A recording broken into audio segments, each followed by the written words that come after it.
আরজিকর কাণ্ডে জড়িত প্রত্যক্ষ ও পরোক্ষভাবে জড়িতদের বিরুদ্ধে আগামী ২৬ তারিখ কলকাতার বুকে সমাবেশ ডিওয়াইএফআই এর।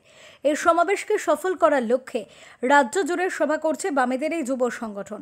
সেই মতে বুধবার উত্তর দিনাজপুর জেলার চোপড়া ব্লকের দাসপাড়া গ্রাম পঞ্চায়েতের নন্দীগঞ্জ এলাকায় একটি পথসভা করেন ডিওয়াইএফআই এর রাজ্য নেত্রী মীনাক্ষী মুখোপাধ্যায়। এই সমাবেশে এসে মীনাক্ষী মুখোপাধ্যায় বলেন, চোপড়ার মানুষজনের উপর যেভাবে এই শাসক দল অত্যাচার করত সেটা আস্তে আস্তে সারা রাজ্যে ছড়িয়ে পড়েছে। এর বিরুদ্ধে আমাদের পথে নামতে হবে। সেই লক্ষ্যে আগামী ২৬ তারিখ কলকাতায় সমাবেশের আয়োজন করা হয়েছে। করলো যারা মার্ডার করলো আর যারা রেপিস্ট আর মার্ডারদেরকে বাঁচানোর জন্য যারা এড়ি চটি এক করে দিচ্ছে আর যারা রুরাল হেলথ সেন্টার থেকে শুরু করে আরজিকর পর্যন্ত আমাদের বেড, আমাদের ব্লাড, আমাদের ওষুধ, আমাদের তুলো, আমাদের অক্সিজেন সিলিন্ডার, এমনকি আমাদের মৃতদেহগুলো পর্যন্ত বিক্রি করে দিচ্ছে, তাদের বিরুদ্ধে আমাদের এক হয়ে দাঁড়াতে হবে না? কেন ভয় পাবেন?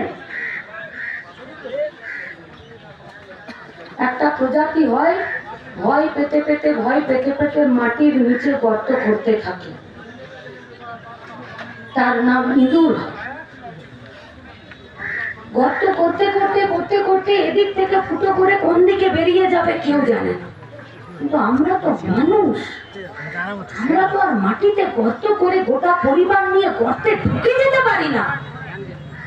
তাহলে যখন মানুষ হয়ে জন্মেছি তখন মানুষ হয়ে মাথাটা উঁচু করেই তো বেঁচে থাকতে হবে, নইলে আপনি রাস্তায় থাকবেন আর আমার মায়েরা কোথায় যাবে? বিক্রমাদিত্য বিশ্বাসের রিপোর্ট, ওঙ্কার বাংলা।